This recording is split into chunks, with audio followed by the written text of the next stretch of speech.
Доброго дня, дорогі друзі! Ми продовжуємо нашу серію розмов про академічну доброчесність. Сьогодні в нас буде цікаве і незвичайне інтерв'ю з нашим колегою із-за кордону, зі Сполучених Штатів Америки, з професором бізнес-етики університету Fairfield, з спеціалістом та фахівцем з академічної доброчесності Девідом Шмідтом. І ми послухаємо, які кейси, цікаві питання, що стосуються принципів академічної доброчесності у Fairfield University, розповсюджені і зараз на часі. Hello David, welcome to the American Library. Thank you very much for coming and for being ready to share experience and interesting stories on academic integrity at your university. I know that there are some interesting cases you would like to share with us. So please, you are welcome to tell us everything that you feel necessary to our community to know about academic integrity at your university. Well, first, thank you for letting me visit your library.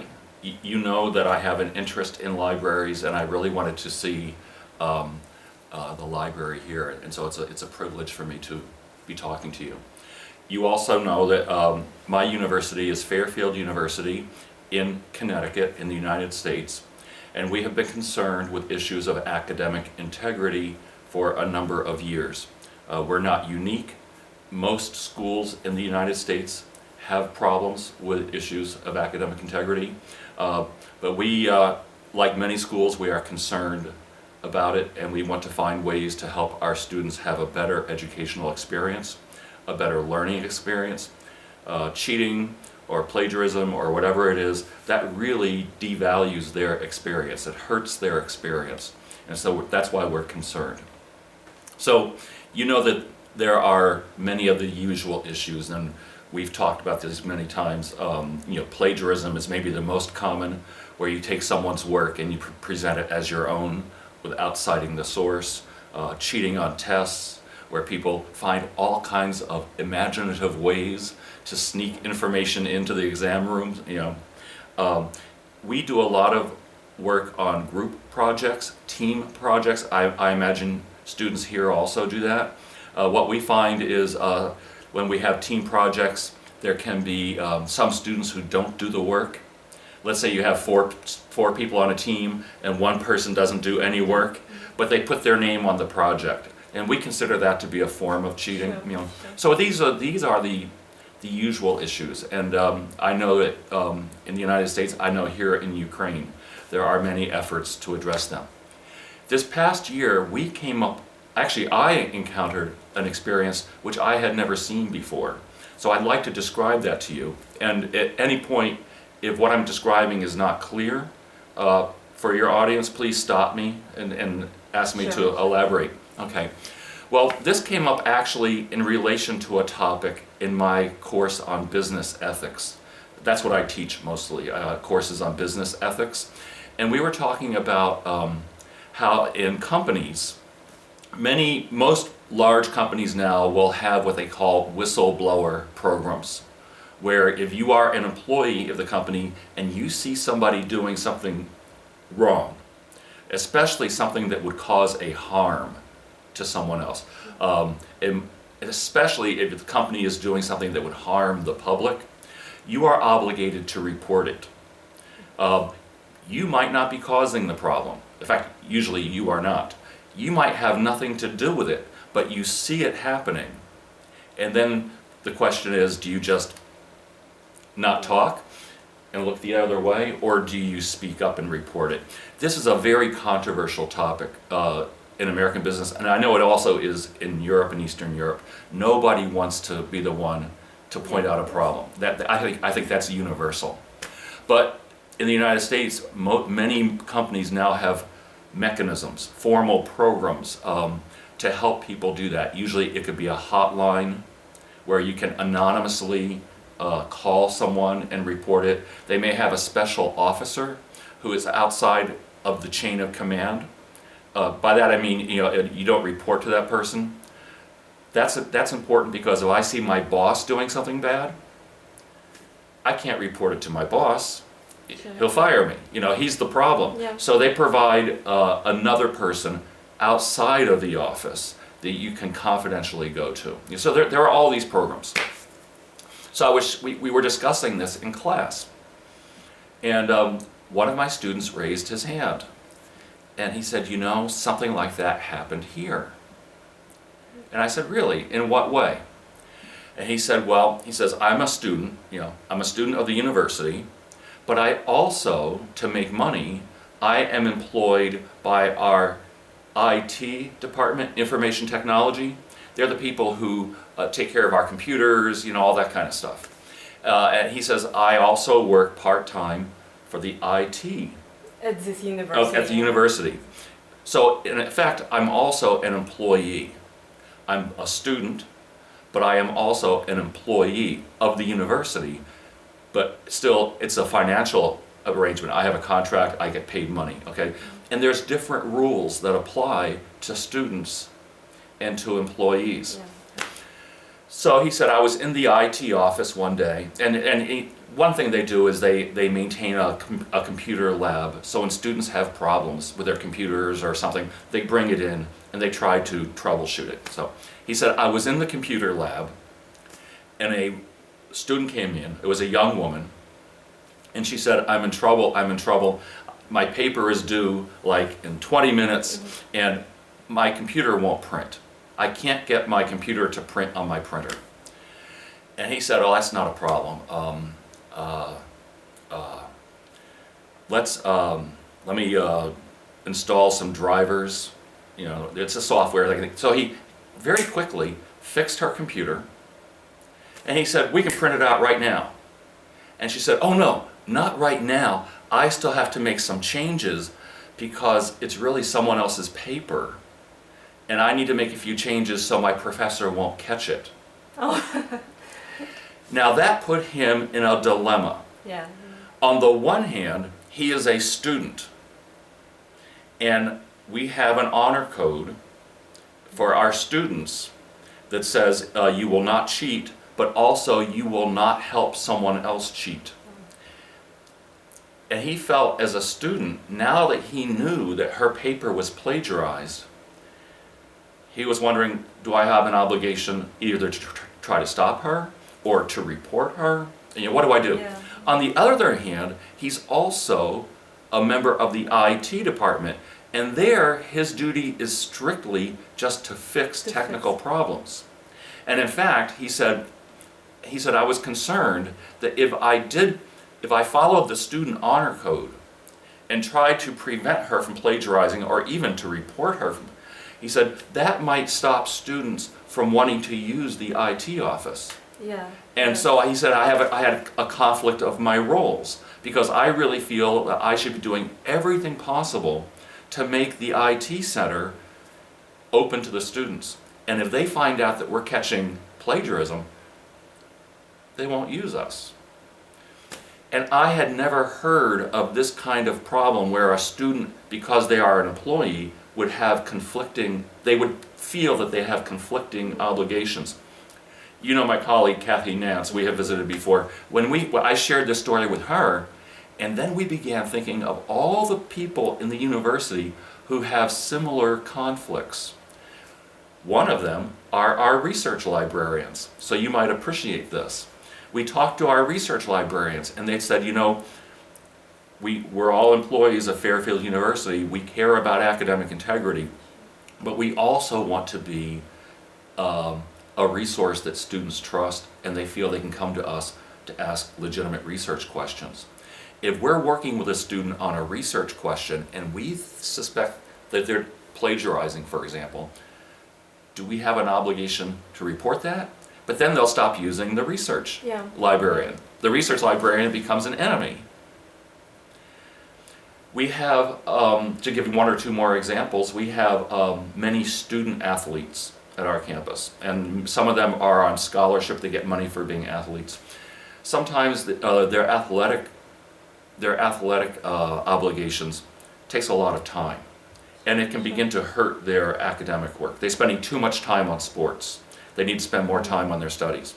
So we have special tutors a tutoring program to help our student athletes keep up with their coursework.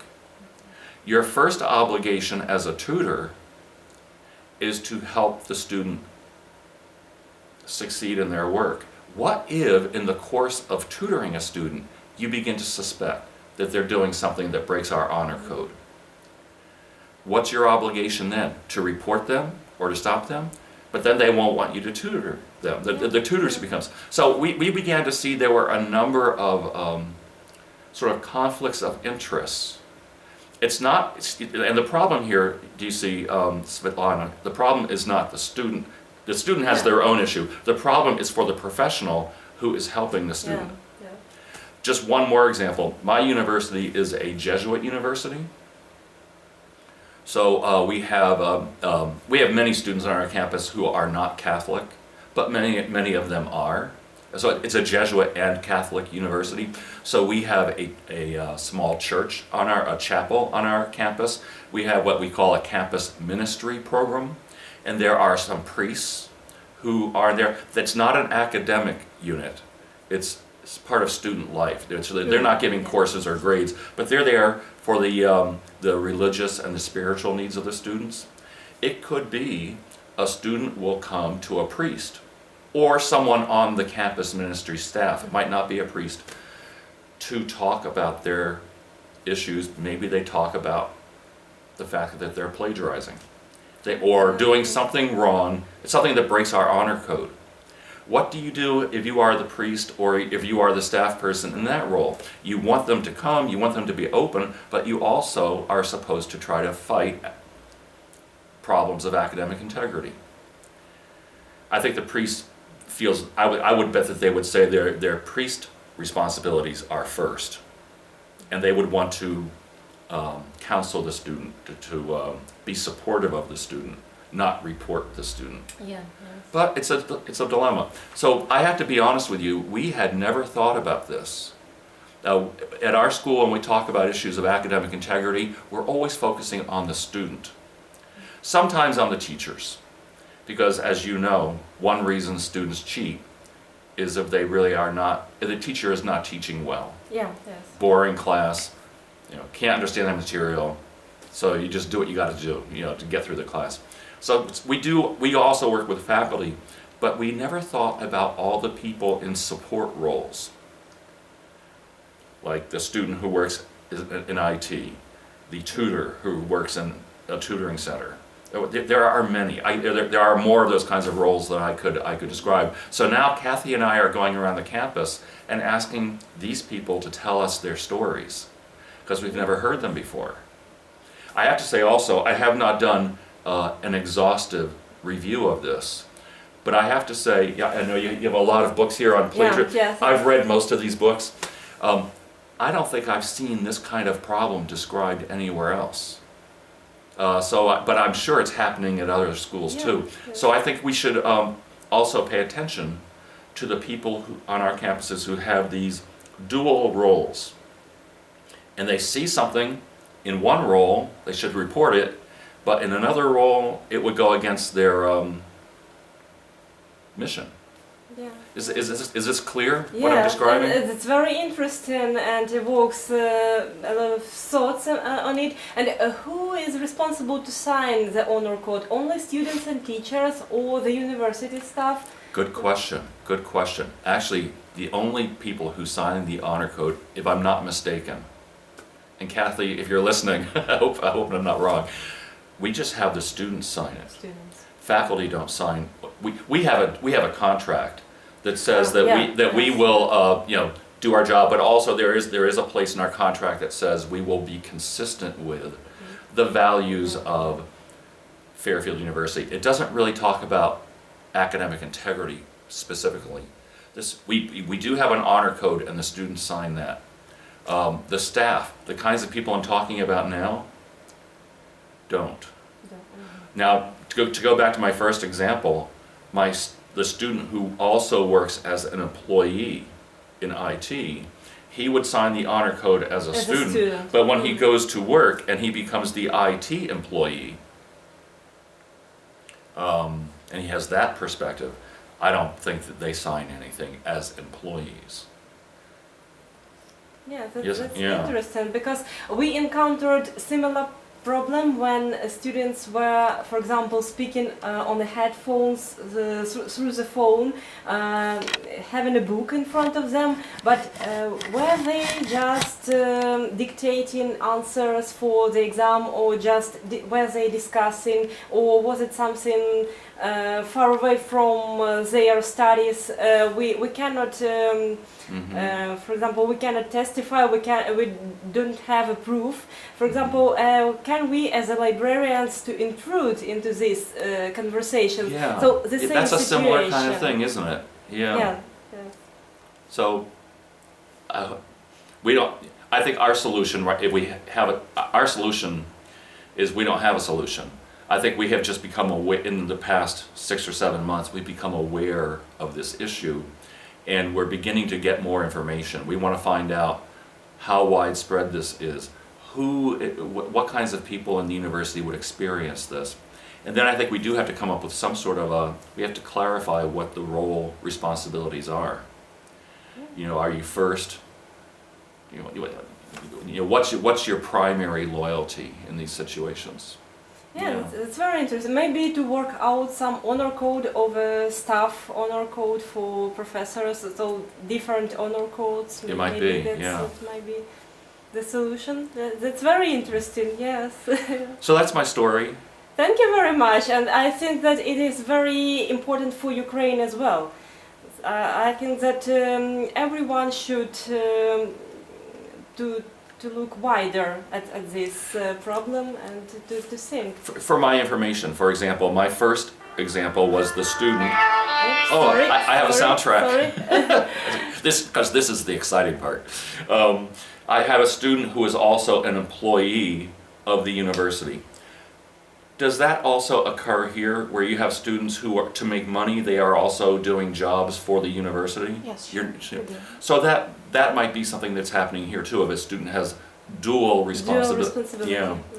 Yeah. Okay. Yeah, Well, if you explore this issue and you learn more things about how that's experienced here, I would be very interested to hear what it looks like to you and how your institutions deal with it.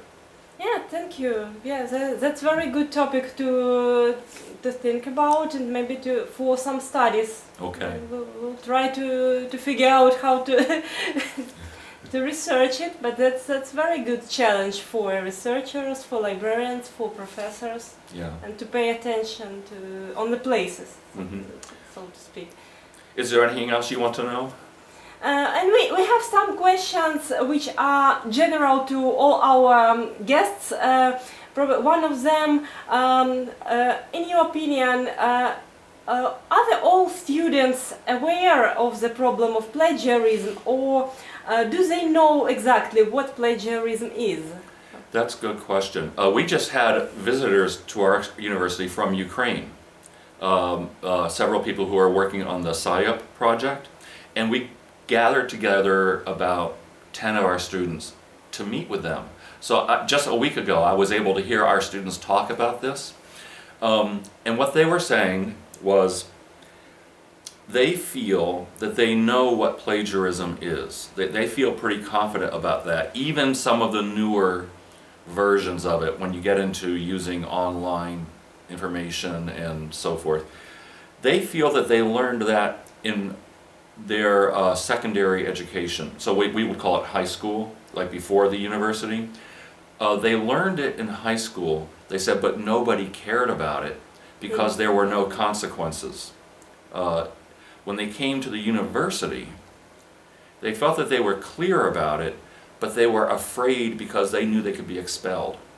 The consequences can be severe. So I think they were a little nervous. But the nervousness, it was hard to tell. I think they felt they have clarity most of the time, but they're worried about the consequences, because the more advanced you are in school, the more serious it becomes. So I felt like, at least on things like plagiarism, on some other things like expectations on group projects, and maybe, you know, many classes are exploring new ways of delivering tests. Like a lot of professors now will offer tests online. Technology gets used more. That might be creating some gray areas. One student said, she said, okay, I knew this hard test was coming. I wanted to prepare for it. So I went online and I started searching for example kinds of questions that might help me, you know, for my field, so I could prepare. She said, I found an exam online that my teacher used. He plagiarized the exam. He used the exact, so it was just an exam that was out there on the internet, and she was using that as a study guide. And then she found out when she took the test, it was the exact same test that he gave. So she thought, well, you know, well, she said, I knew it all because I had seen it already, but she said, I wasn't trying to cheat. It's just that he was lazy and took somebody else's test. Yeah, that's... So I think they felt fairly clear about it. They did say this, and this I was a little concerned about. When they come to Fairfield University, they sign an honor code at the beginning of their first year, and everyone says this is important, but then it doesn't get talked about much after that. It's just sort of assumed that we all know what it is. We assume we all know that it's important. So we don't have to keep talking about it. As an ethics person, as an ethics professional, I recognize that to be a warning sign. You can't just assume that everybody knows or that they know that it's important. It is important, I think, in every class for the professor to say something, maybe at the beginning or whenever, to remind students that this is important. So I was concerned to hear that our students were saying that it doesn't come up explicitly very often after their first year. That bothered me a little bit, so I think we have to do more work there. Yes, thank you very much. And by visiting Ukrainian universities, so have you visited, except Kyiv, Mohila, some other universities in Ukraine? Did you have a chance to visit? Yes, Kathy and I, as part of the SciUp project, will your audience know what that is? Yeah, okay. yes. So as part of the SciUp project, we have now made 3 trips to Ukraine. The first trip we stayed here entirely in Kyiv, but the second 2 trips, on one trip we traveled west and we went to Lviv, Ternopil, and some other places. And then on our last trip we traveled east, Sumy, and some other places. So I would say we've seen maybe 6 or so universities. And what's your impression about academic integrity in that Ukrainian universities? The attitude to academic integrity, willing to improve, for example? Well, it's hard to tell when you just visit a school for a day. But there were a couple of things I did notice, and I'll share one of them with you.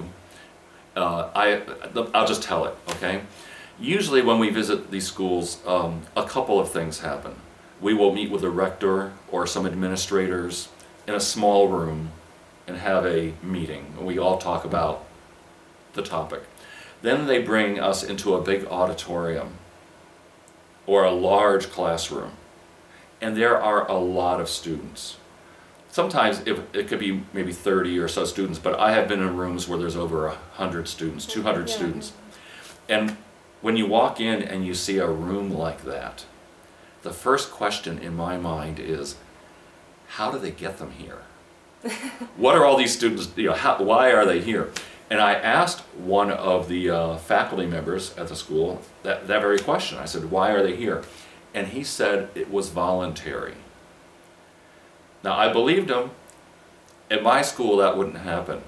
We would offer some sort of incentive, maybe some extra credit or something to give the students an incentive to come.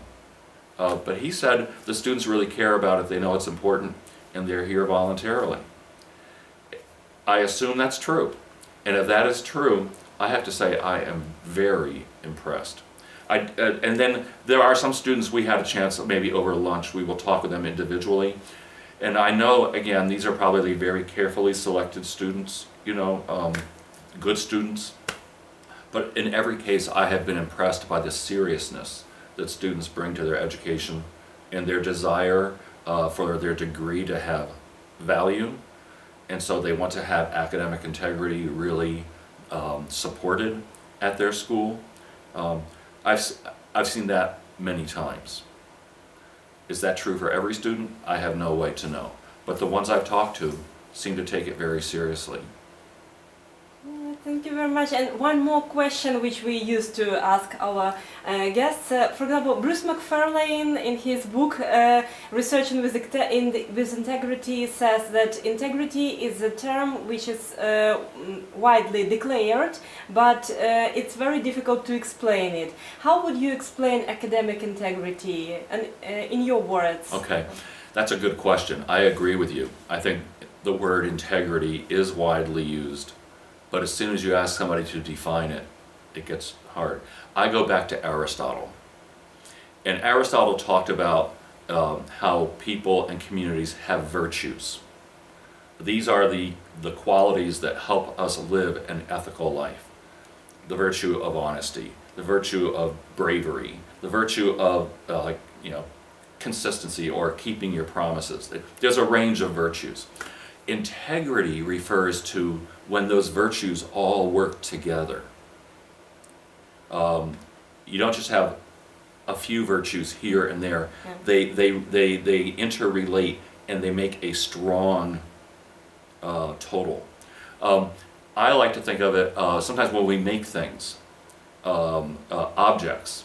Let's take something kind of complicated, like an automobile, let's just say. An automobile has many parts, and they all have to work together. If it is not constructed well, so it is not really running well, you often will hear people say, don't trust this car, it lacks integrity. It doesn't have the integrity, it doesn't have the design integrity, or there wasn't the manufacturing integrity, so we have a faulty product. So we use the word integrity to describe objects that we build if it all works together.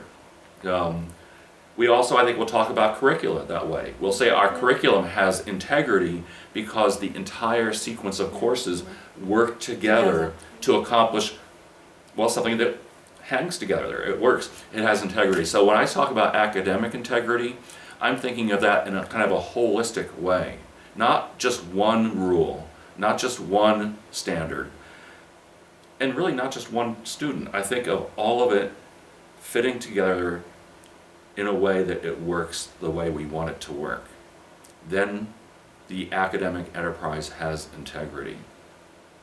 That's how I think of it. Yeah, that's cool. But to cite my sources, Aristotle, Nicomachean Ethics, Book 2. Very philosophically and very interesting. Thank you very much. You're very welcome. Again, I've been here now, and this is my 4th visit to Ukraine. This time I came not for work, although she's putting me to work. Yeah. Okay. I came here to meet the people I've worked with for friendship, for pleasure, to meet people I've met briefly. I would like to know more. And I've had a wonderful 4 days. I think Ukraine is a terrific country. Everyone is friendly. I can't wait to come back again. We'll be very happy to see you in Ukraine, in Kiev Mohyla, in our library.